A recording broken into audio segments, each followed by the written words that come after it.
Limang letra, Elena.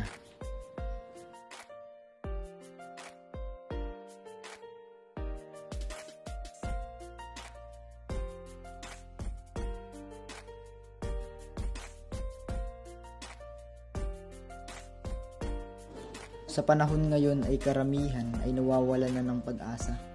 Pero may limang mga letra na nagsasabi sa akin, lumaban ka.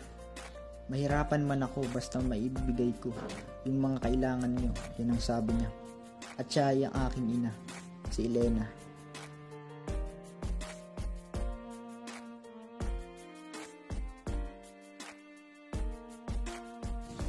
Sa limang mga letra ay may taong iniwan yung mga anak niya.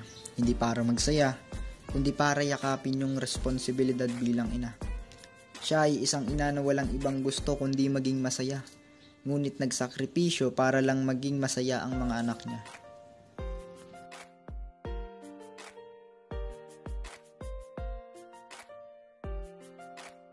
Sa limang mga letra ay mararanasan ng totoong saya. Yung tipong wala ng bigas pero nakangiti pa. Yung tipong may ice cream sa rep pero pagbukas tilapia pala.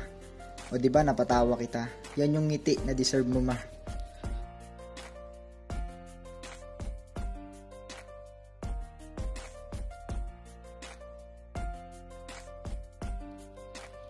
Sa limang mga letra, may taong nagturo na dapat makontento sa kung ano yung meron sa atin. Naalala ko yung talbos ng kapitbahay, halos isang taong naging kaparis ng kanin. Yung noodle sa umaga, tapos noodle sa gabi, o diba masaya? Oo ma, masaya. Hindi dahil sa pagkain, kundi magkakasama tayo sa hirap at ginawa. Sa limang mga letra ay naituro sa akin kung anong ibig sabihin ng sakripisyo. Akala ko ang pagsasakripisyo ay palaging malungkot, pero ikaw yung nagsasakripisyo na palaging nakangiti. Ang sakripisyo ay hindi para maabot yung pangarap mo, kundi maabot yung pangarap ng mga anak mo.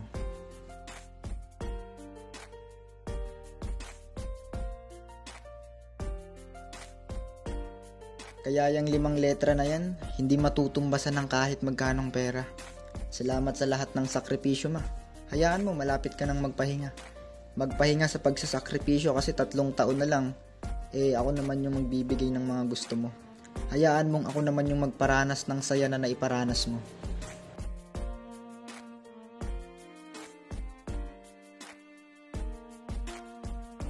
Happy birthday ma.